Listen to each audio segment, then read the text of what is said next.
Good morning, ছাত্ৰ ছাত্ৰীসকল।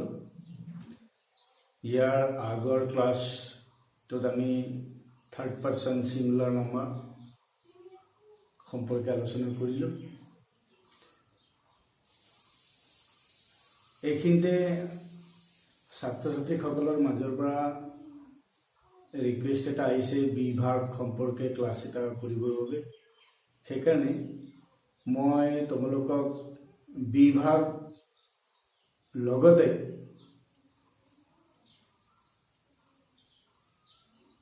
Subject verb agreement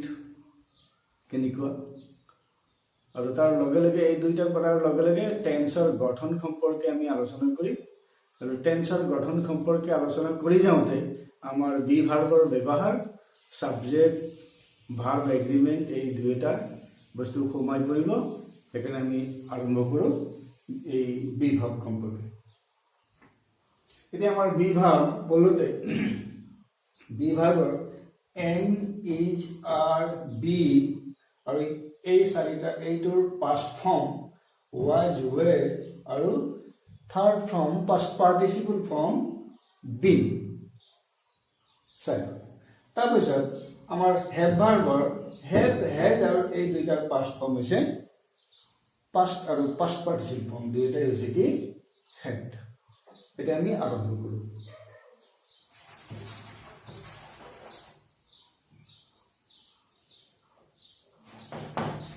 He speaks Asmit well.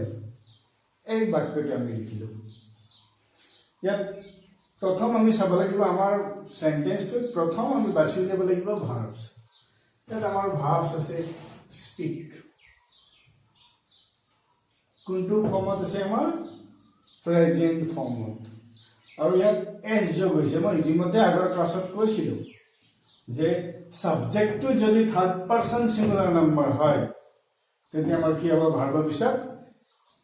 S or E S যোগ হ'ব। কোন টেন্সত? প্ৰেজেন্ট ইনডেফিনিট টেন্সত, অকল প্ৰেজেন্ট ইনডেফিনিট টেন্স, বাকি কোন টেন্সত নহয়। ইতিমধ্যে আমি আগৰ ক্লাছত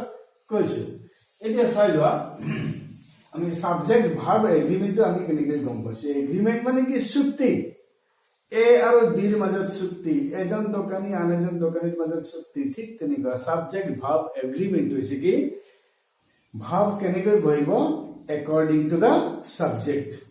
this is subject verb agreement. এতিয়া ইয়াত আমাৰ হি আছে সাবজেক্ট। হি দেখাৰ লগে লগে আমাৰ কি হল সিঙ্গুলাৰ ফৰ্ম হল। এটা তোমালোকে চাই লোৱা যেনেকৈ go, went,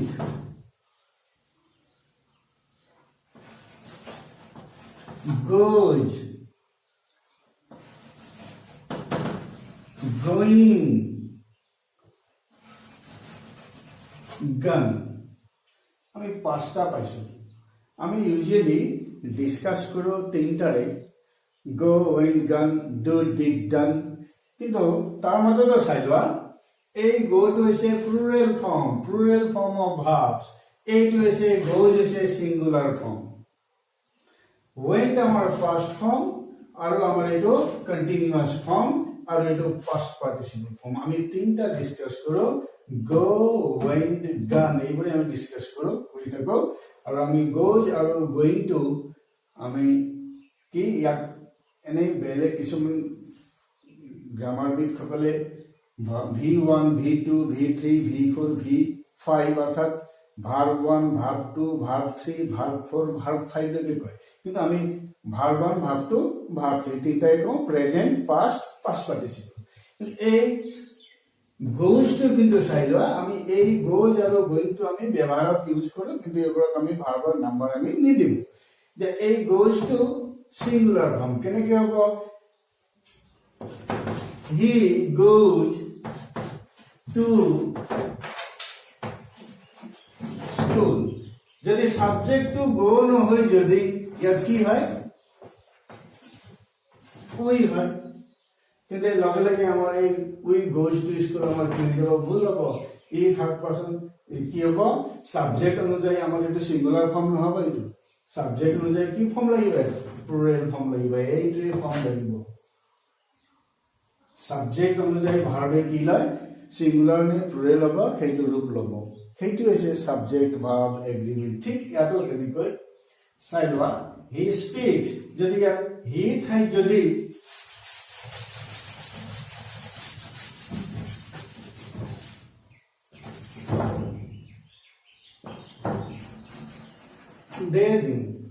দে হোৱাৰ লগে লগে আমি ইতিমধ্যে আগৰ ক্লাছত জানিছো এইটো থাৰ্ড পাৰ্সন হয় কিন্তু প্লুৰেল নাম্বাৰ হয় থাৰ্ড পাৰ্সন প্লুৰেল নাম্বাৰ হলে কি হ'ব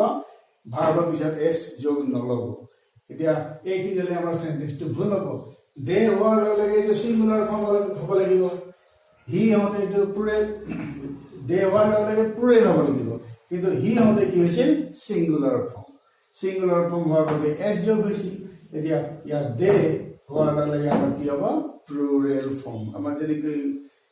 কাম গো এইবোৰ আমাৰ কামস যেতিয়া নহয় বা গোজ নহয় বা স্পিক হয় বা স্পিক্স নহয় যেতিয়ালৈকে ভাৰ্বৰ পিছত এস যোগ নহয় প্ৰেজেন্ট ফৰ্মত সেইটো সিঙ্গুলাৰ ফৰ্ম এই প্লুৰেল ফৰ্ম আৰু যেতিয়া এস যোগ হ'ব এইটো কি হ'ব সিঙ্গুলাৰ ফৰ্ম এস যোগ হোৱাটো সিঙ্গুলাৰ ফৰ্ম এস যোগ এস বা এস যোগ নোহোৱাটো প্লুৰেল ফৰ্ম সেইখিনি আমি জানিলেই হ'ল আৰু সাবজেক্ট অনুযায়ী আমাৰ ভাগটো হ'ব verb according to the subject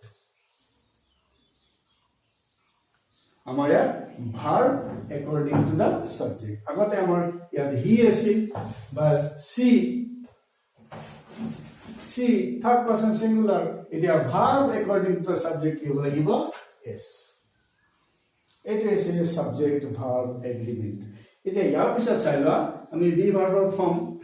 আমি ইয়াত 7টা পাইছো আৰু হেড ভাৰ্বৰ 3টা আছে আমি এই বাক্যটো এতিয়া আমি কনস্ট্যান্ট সাবজেক্টটো সি এ ৰাখি থম ইয়াত চাই লোৱা এতিয়া ইয়াক কন্টিনিউয়াস এতিয়া কৰিম সাবজেক্ট অনুযায়ী আমাৰ বি ভাৰ্ব হ'ব ইতিমধ্যে মই কৈছো verb according to the subject ইয়াত সি হোৱাৰ লগে লগে আমাৰ প্ৰেজেন্ট কন্টিনিউয়াস টেন্স গঠন কৰা নিয়মটো কি সাবজেক্ট অনুযায়ী আমাৰ বি ভাৰ্বৰ ফৰ্ম আহিব সি ইজ আৰু মূল ভাৰ্ব পিছত আইএনজি হ'ব speaking ask me well she is speaking ask me well ইয়াত যদি সাবজেক্ট টু সি নহয় I speak I হোৱাৰ লগে লগে আমাৰ এইটো কি হ'ব সাবজেক্ট অনুযায়ী আমাৰ কি হ'ব এইটো আমাৰ স্পিক হ'ব অৰ্থাৎ এইটো সিঙ্গুলাৰ প্লুৰেল ফৰ্ম হ'ব সিঙ্গুলাৰ ফৰ্ম আমি দিব নোৱাৰো অকল সিঙ্গুলাৰ ফৰ্মটো আমাৰ 3টা কেছত যাব হি সি ইট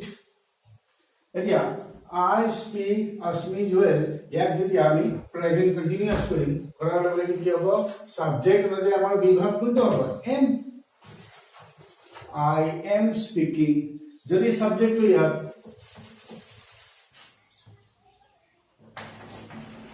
you হয় এইটো হোৱাৰ লগে লগে কি হ'ব you are speaking verb according to the subject এতিয়া আমি টেন্সৰ গঠনো গম পালো প্ৰেজেন্ট কন্টিনিউয়াস কেনেকৈ কৰিম কেনেকৈ হ'ব আমাৰ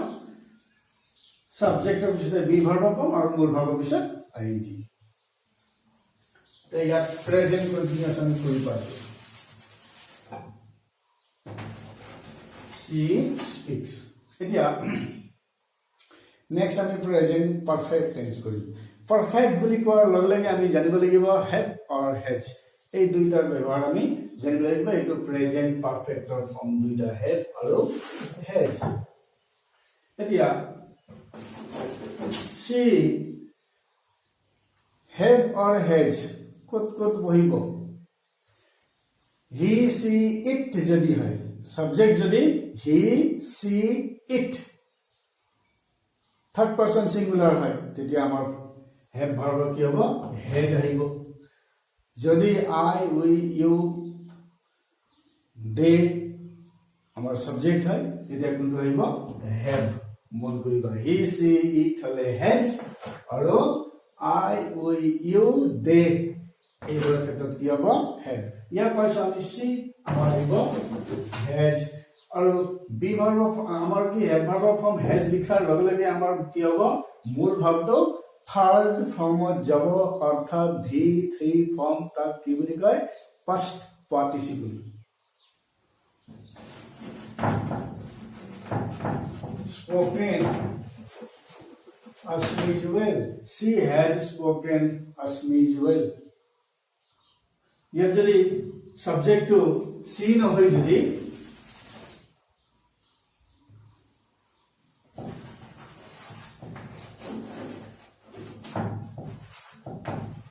দে হয়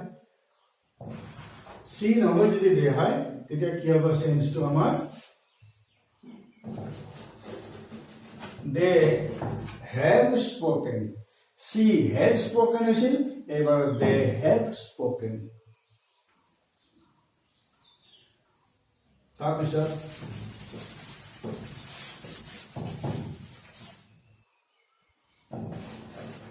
she speaks আমাৰ এইটো কনস্ট্যান্ট ফৰ্ম সি টো ৰাখি থৈছো তাৰপিছত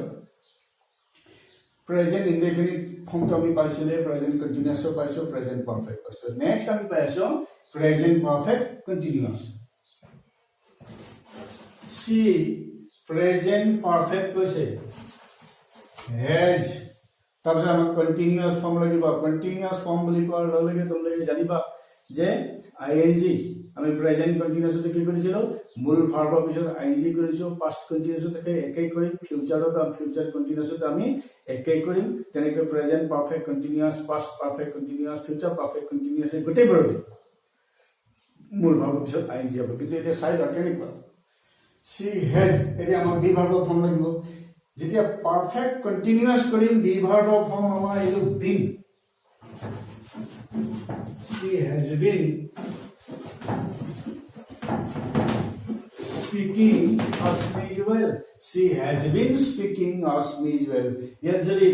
I hai ki hobo subject to jodi I hai I speak as usual they are ki hobo I have been speaking as usual we have been speaking as usual you have been speaking as usual kintu jedia he she it able jodi subject hoy jodi amar hobo has been speaking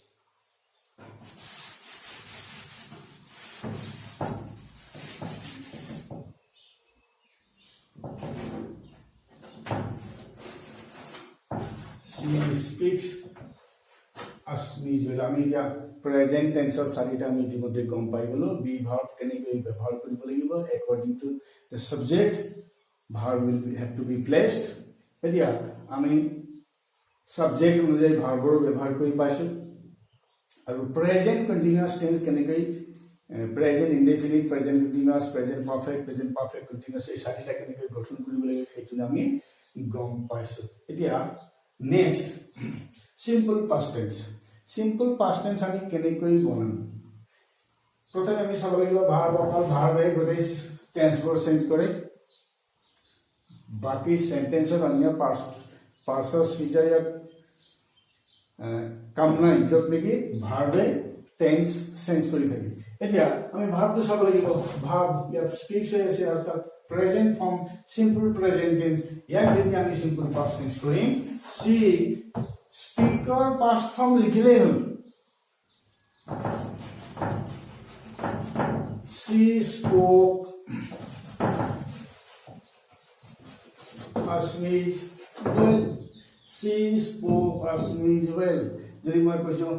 he goes to school তাক simple past tense কি হ'ব goes or past went she went to school I write a letter I wrote a letter তেনেকৈ write or wrote goes or went speak or spoke second form অর্থাৎ verb or second form simple past tense এইখিনি কৰিলে আমাৰ past simple past tense হৈ গ'ল ইয়াৰ next চাওঁ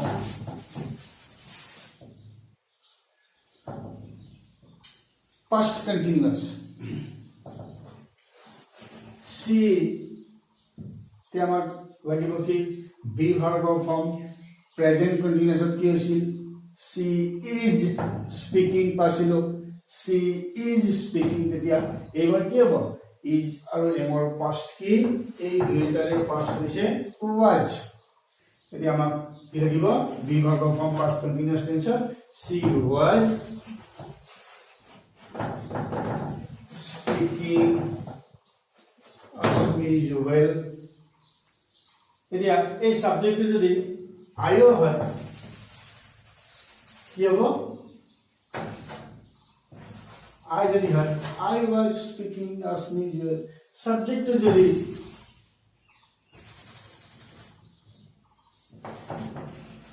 U হয় তে কি হ'ব U were our past form were you were speaking as usual teneke there asil there is ki hoba past continuous tense they were speaking as usual aru jodi we thakibo we are speaking or past continuous ki hoba we were speaking verb according to the subject past amar be verb or past form bohibo ebor khetrot next আমি past continuous পাইছে এতিয়া past perfect লৈ যাম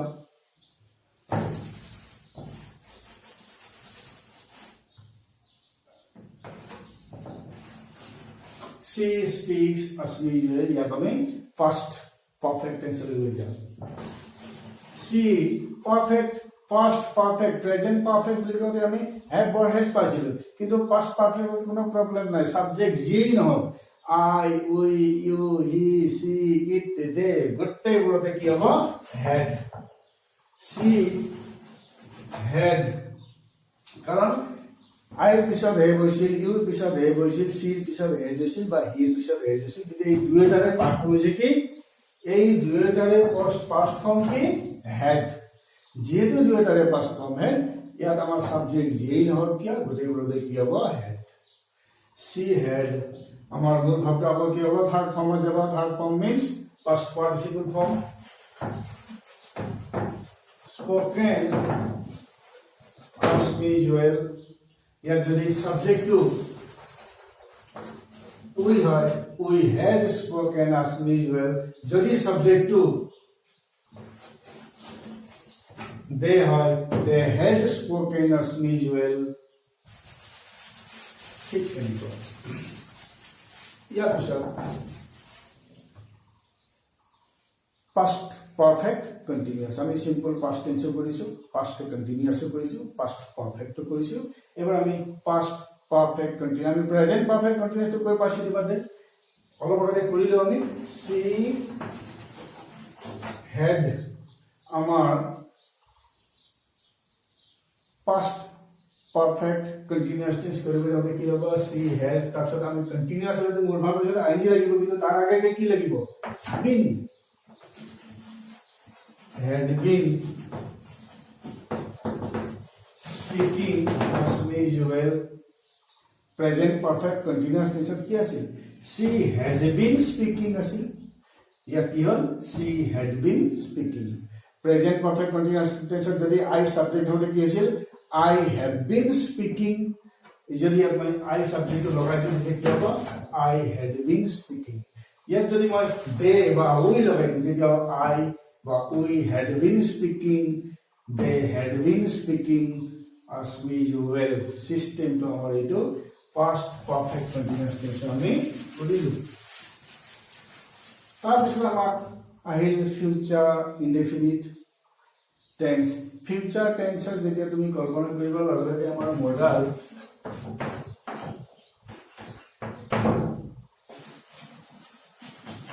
will আৰু shall এই দুইটা আমাৰ model অক্সিলাৰি প্ৰয়োজন হ'ব কেনেকৈ she will verb or present form she will speak as usual এতিয়া will to কোন ক্ষেত্ৰত হ'ব ম্যাক্সিমামে হ'ব I shall we shall বাকি আমি গোটেইবোৰ you will he will she will it will they will গোটেইবোৰে আমি উইল ব্যৱহাৰ কৰিব পাৰোঁ অকল আই আৰু উইটো আমি কি কনফাৰ্মনেছ আমি দেখাবৰ বাবে মই কওঁ যে I will go to Tezpur তাৰমানে কোনো তাই ক'ব listener will understand there he must go to Tezpur তেওঁ নিশ্চয় তেজপুৰলৈ যাব যদি মই কওঁ I shall go to Tezpur tomorrow তেতিয়া তেওঁ যদি তেওঁ কিবা এটা কামো আছিল মোৰ যদি কৰাবলগীয়া তেতিয়া তেওঁ ভাবিব পাৰিব যে যাব নাযাব যাম বুলিতো কৈছে কিন্তু যদি মই তেওঁৰ আগত কম আই উইল গো টু তেজপুৰ তেতিয়া তেওঁ কনফাৰ্ম হৈ যাব তেওঁ তেজপুৰলৈ যাবই সেইকাৰণে উইলটো তেনেকৈ আই বা উই সেইবোৰত ব্যৱহাৰ হয় আৰু আমি উইলটো আমি যদি গোটেইবোৰ ছাবজেক্টতে যদি উইল ব্যৱহাৰ কৰি দিওঁ তেন্তে কোনো ভুল নহ'ব এতিয়া she will speak as usual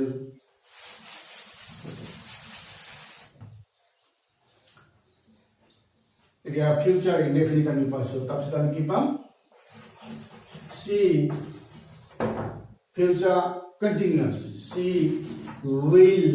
এতিয়া আমাৰ বি ভাৰ্বৰ ফৰ্ম যিটো constant form be she will be মূল ভাৰ্বৰ পিছত আইজি কৰি দিয়া speaking as usual she will be speaking as usual I shall be speaking as usual you shall be speaking as usual they will be speaking as usual he will be speaking or you will be speaking as usual আমাৰ ইয়াত কি লাগিব B verb shall বা will তাৰপিছত আমাৰ B constant form আৰু মূল ভাৰ্বৰ পিছত আইএনজি এইখিনি হ'লে আমাৰ কি হ'ব ফিউচাৰ কন্টিনিউয়াছ টেন্স আমাৰ হৈ গ'ল তাৰপিছত চাই লোৱা ফিউচাৰ পাৰফেক্ট নামতে আমি গম পাইছোঁ this very name indicate as what will be the case চাই লোৱা সি ফিউচাৰ পাৰফেক্ট ফিউচাৰ এতিয়া পাৰফেক্ট ফিউচাৰ পাৰফেক্ট এতিয়া চাই লোৱা এই কিন্তু মন কৰিবা যেতিয়া আমি মডাল অক্সিলাৰি ইউজ কৰিম তেতিয়া আমি এনে আমাৰ কি সি হেজ হি হেজ কিন্তু মডাল অক্সিলাৰি ইউজ কৰাৰ পিছত যেতিয়া আমি ফিউচাৰ পাৰফেক্ট আমাৰ প্ৰথমে ইউজ হ'ব তেতিয়া তাৰপিছত কিন্তু হেজ ব্যৱহাৰ নহয় ইয়াত কিন্তু ইয়াৰ কৰিবা যদি he I will have he will have she will have it will have we shall have or we will have যিয়ে নকৰা এইটো কিন্তু তোমালোকে এনে সি হেজ বুলি লিখিছিলা হি হেজ বুলি লিখিছিলা কিন্তু ফিউচাৰ পাৰফেক্ট টেন্স গঠন কৰোঁতে খুব মন কৰিবা আমি মডাল অক্সিলাৰি লিখাৰ পিছত আমাৰ এইটো কি ফৰ্ম আহিব হেভ ফৰ্ম আহিব সি উইল হেভ লিখাৰ লগে লগে কি হ'ব মূল ভাৱটো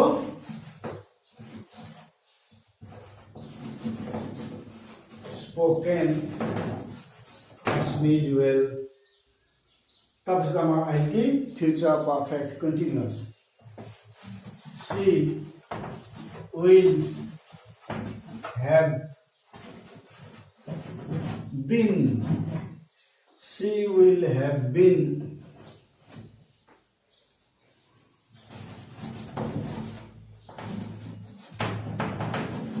speaking as usual she will have been speaking as usual I will have been speaking as usual they will have been speaking as usual গোটেইবোৰতে will have been speaking future perfect continuous been আৰু ING লাগিব been আৰু মূল ভাৱৰ পিছত ING future perfect আমাৰ এইখিনিতে হৈছে এতিয়া continuous বুলি কোৱাৰ লগে লগে been আৰু মূল ভাৱৰ পিছত আইএনজি এনেকৈ আমি টেন্সৰ গঠন সম্পৰ্কেও আলোচনা কৰিলোঁ বি ভাৰ্বৰ ব্যৱহাৰ সম্পৰ্কেও আলোচনা কৰিলোঁ হেভ ভাৰ্বৰ ব্যৱহাৰ বা উইল শ্যালৰ ব্যৱহাৰ সম্পৰ্কেও আলোচনা কৰিলোঁ লগতে সাবজেক্ট ভাৰ্ব এগ্ৰিমেণ্ট বোলা বস্তুটো কি সেইখিনি সম্পৰ্কে আমি ডিছকাছ আমাৰ ইয়াত হৈ গ'ল এতিয়া তোমালোকে নিশ্চয় এতিয়া টেন্সৰ গঠন সম্পৰ্কে কমপ্লিট ইতিমধ্যে হৈ গ'ল মই প্ৰথমতে ভবা নাছিলোঁ তথাপিও এইখিনি আমি কৰিলোঁ বিভাগৰ ব্যৱহাৰ বা হেভাগৰ ব্যৱহাৰ টেন্সৰ গঠন আমাৰ হ'ল তে ইয়াৰ নেক্সট ক্লাছটোত মই তোমালোকক টেন্সৰ যিটো ব্যৱহাৰ ইউজ অফ টেন্সেছ যিটো নেকি ভেৰি ইম্পৰ্টেণ্ট মই সেইটো ষ্টাৰ্ট দিম নেক্সট ক্লাছটোত তো আজিলৈ থেংক ইউ